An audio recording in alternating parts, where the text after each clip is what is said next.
Welcome, Marta Steer, to our third episode of GBS Leaders podcast. Marta, I have some quick fire questions for you for the next 20-25 minutes.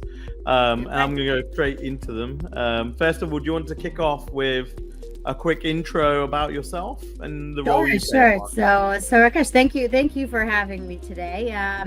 So I lead what we call the European Business Support Center out of Warsaw, Poland. That supports Marsh, and we do insurance operations. So it's very core to the business that we do. The legal entity where I'm also a board member of is called MMC, which stands for Marsh McLennan Companies Group Services. And here we not only have EBSC, as I mentioned prior, that I manage directly, but also we have HR services and accounting operations, and it's close to now 800 people at the moment. The insurance side of things is around 450 colleagues, and we do things. Some of our biggest areas of the business that we support are things like policy servicing, claims, fiduciary. So it's really supporting the whole life cycle of the insurance brokerage business. Fantastic. Wow. So that's quite some scale, supporting that life cycle of the insurance brokerage business. Yeah. When you're supporting those people and those 800 odd people that you mentioned, there's a lot of debate over hybrid working from the office or working from home. Where do you stand on that? What's your viewpoint, and what have you established at Marsh that you think works best? So what's interesting is that we scaled quite a bit, especially in the EBSC side during COVID. So when I first stepped into this role about 3.5 years ago, right at the beginning of COVID, the center was only 90 people. And we were right now the largest operations and technology location in Europe. So we scaled really fast in a time where we were fully remote, 100% remote during those times. Seems a long time ago now, but we trained, we hired, we upskilled, we did everything 100% remotely. That did change, once the rules changed and we were able to get back people into the office with the social distancing at that particular time and the limitations, we did.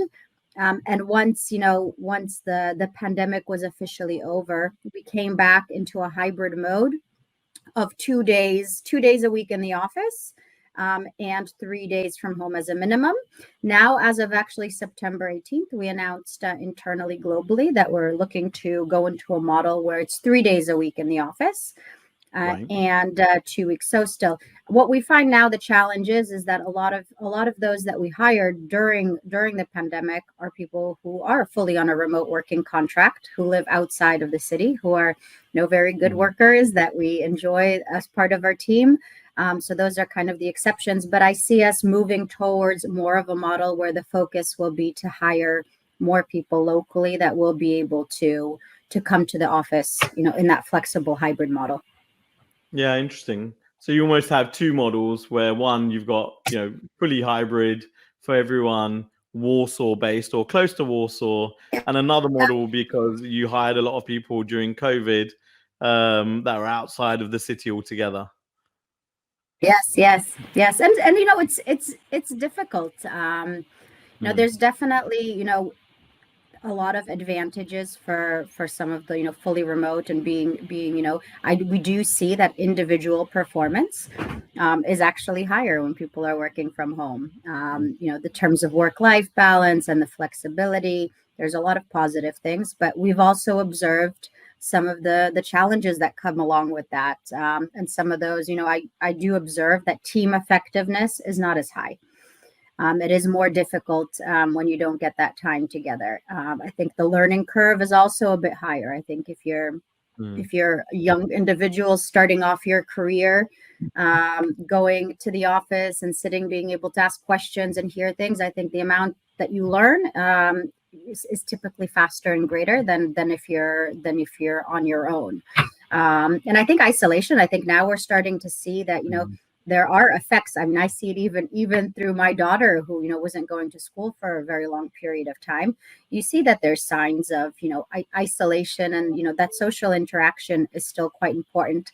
But finding the right balance and convincing people that there's value in seeing each other isn't easy, right? I don't want to be commuting to the office as well every single day. It's hard. So it's making sure, that we have the right policies in place that we truly believe in, but that we're making that time when people are in the office valuable, right? That they're not just sitting at their desk on their Zoom calls all day long. Otherwise, they're not going to get the benefit of being there. Yeah, fully agree.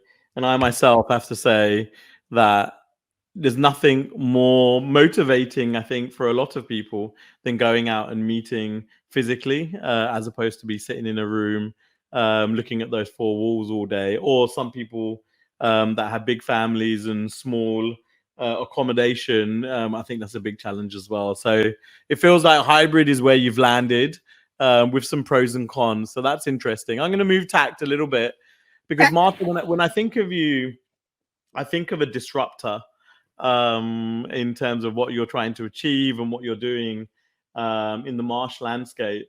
What's the most disruptive thing that you've achieved at Marsh?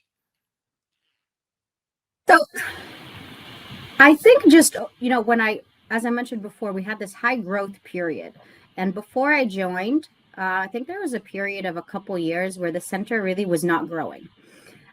So I think the fact that we are where we are today is a massive change for Europe, that we've been able to centralize these services. But I remember in the first 6 months, we were making plans how to set ourselves up for this growth. And we actually had teams that were not process based. They were organized by country, because we just simply didn't have the scale, and the languages were required. All the documents that we process, whether insurance claims or policies, they're in local language. So we would have a team supporting Germany, a team supporting France.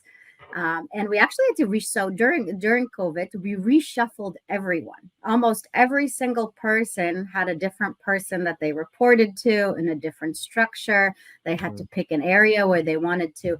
So I think looking back, the fact that we actually made that really, really huge change, being virtual during the pandemic, and, the job satisfaction was still high. We didn't see people leaving or the attrition rising. So I see that as it was quite, I can imagine it was just disruptive for absolutely every single person that was part of that process, but it was definitely the right thing to do that enabled that growth. And I still think if we wouldn't have done that, it would have been very hard to grow and become what we are today. Yeah, that's a really interesting, because the scale, I think, is difficult in itself during COVID.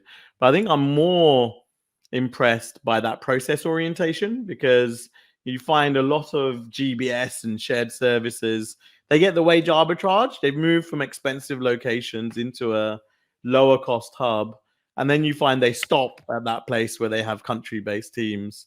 So it's great that you've gone that step further to really drive process centricity. And maybe my next question relates to this. Is that also your most satisfying moment, or do you have another standout in your time, either at Marsh or before, that kind of stipulates what that most satisfying moment in your career so far has been? There's nothing that really comes into my mind. I'm a person that likes to celebrate everything. I'm a big, I think we need to celebrate. We need to, people laugh, but I sometimes, if we have a backlog, right, that has been created, and we overcome that and we get back to business as usual, I think you need to celebrate that, right? If you get an award or a recognition, industry ones, we won a few over the last couple of years, that's a time to celebrate. I think finding those little things along the way and celebrating, but also not celebrating them too long. I remember my boss told me once, she said, you can celebrate, but no longer than a week. Then you get back and you start thinking about the next thing. You can't celebrate. So I really like that. I think you gotta kind of look back, and there's so many things along the way that we've done. With the growth, we've set up great supporting functions. We have absolutely fantastic teams I'm very proud. We have a very strong learning and development team, a very strong process efficiency team, a very strong quality assurance team. So with that scale, we've been able to really build out functions that I think are really adding the value now. That the conversation is not so much about the cost arbitrage, but we're talking about what value we're able to add, because of that scale and because of those processes and because of those standards that we're building. Yeah, that's fantastic. I love that. Celebrate everything. And I think we're in an industry that doesn't celebrate enough. So yeah, I quite like that mantra. My husband gets annoyed with me because I always want to celebrate. In Poland, you have a lot of these like extra holidays. He says birthday Right. and Christmas are not enough. You have the Women's Day, you have Children's Day, you got to celebrate it all.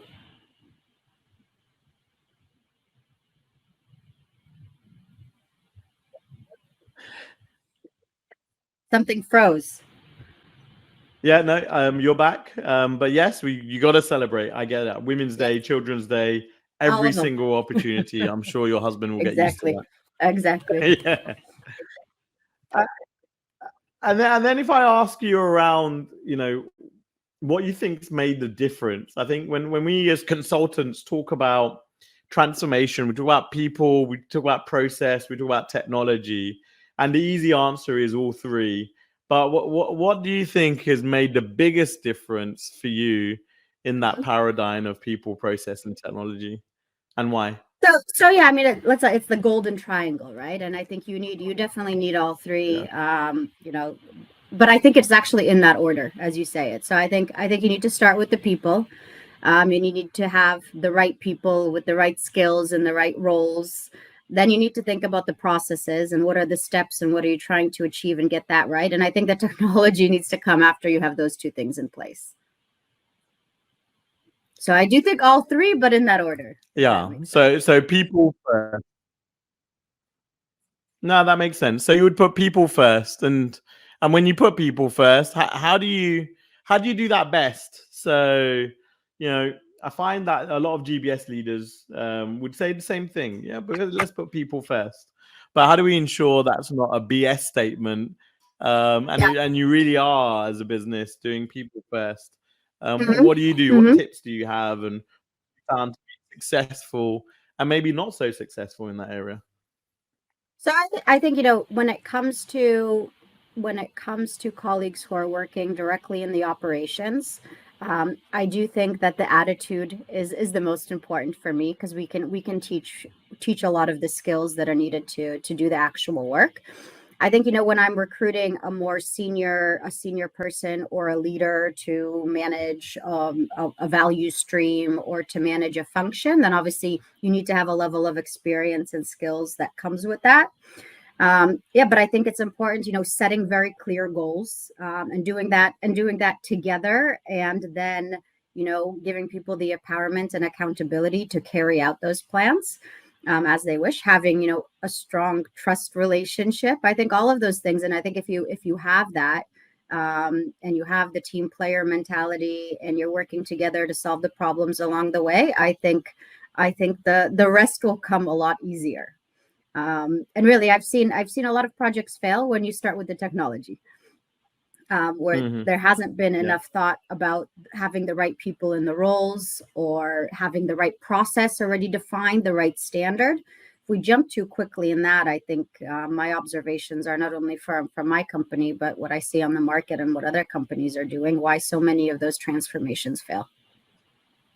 Yeah. So putting technology first instead of having technology as the enabler, I think is what you're saying is I a think you key need it. issue. You need it, but if you start with it, I think that's where things tend to fall apart. Indeed. Indeed. I'm sure a lot of ERP implementations could learn from that same advice. Good. So my next question is then around risk. And if I asked you what keeps you awake at night from a risk perspective, what would that be? I think it's just general like uncertainty. So I wouldn't say necessarily, my work keeps me up at night. I think probably my teenage daughter keeps me up at night more than the work. But aside, I think it's just uncertainty and I'm quite a strategic person that likes to plan for the future, likes to think what's going to happen, likes to build, 2, 3 year plans.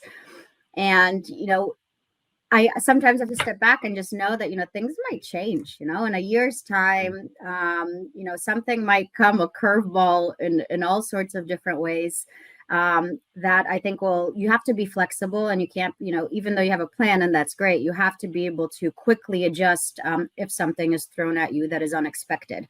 And I just think we live in a world, and, given Marsh McLennan, is a risk advisor, and we do the global risk report every year that is published at the World Economic Forum. I mean, there's some scary things on those lists of the top 10 things that might happen. And even cybersecurity, that scares me.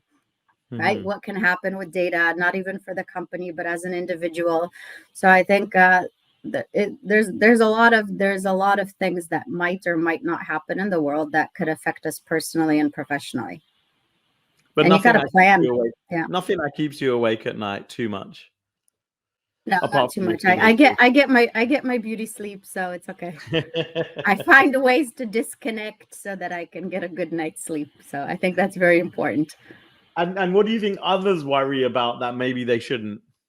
So, there's a lot of noise around certain topics, that we come across, right? So, I think job security, right? You always hear, a little bit about that, especially with AI, with, new technology coming in, what's going to happen to my job. I really think that's something no one should worry about. I think that as long as you're flexible, you're willing to reskill, you have a mindset where you want to learn and you're curious. I'd always say, if you can find a way to automate your own job, then you'll probably be the first one to get promoted. Yeah. So I think that's really something that perhaps, some people may think about, but I don't think that they necessarily need to from that aspects. I also think that perhaps leaders of GBS in Poland or in other countries also sometimes are too focused on the cost reduction. And I know that's part of the model. And we said cost arbitrage is usually one of the first things we start off with.